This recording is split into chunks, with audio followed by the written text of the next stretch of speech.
when do you do an experiment? You do an experiment when you want to understand something, when you want to check something, whether there is a situation where you want to measure something. It's something which you don't know, or something you have a notion about but you're not sure about it. I remembered my college days when we were doing experiments in labs. We were doing experiments with a fixed endpoint.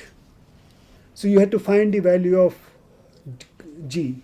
You have to find the Stefan's constant. You have to find something else. What we needed to do in the experiment was to get observations which produce that result.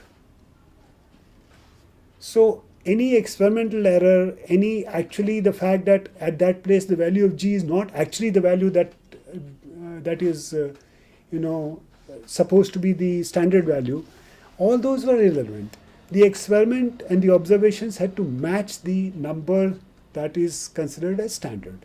So we were not doing experiments actually. We were not even being good technicians, forget about being scientists. So if the location of experiments in science is to find out something or to test something, for example, if I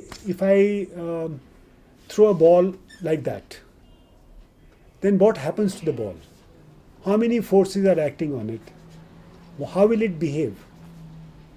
Now, there can be many hypotheses you can build. You can say that the force keeps acting on the ball because of some link that it has with the force that you, or you can say that as soon as you release the ball, there is no force acting on it. The only force that is acting on it is the gravitational force.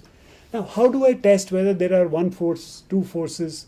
So you can design an experiment to think about that. So experiment starts by the fact of that I want to explore, I want to understand, I want to discover.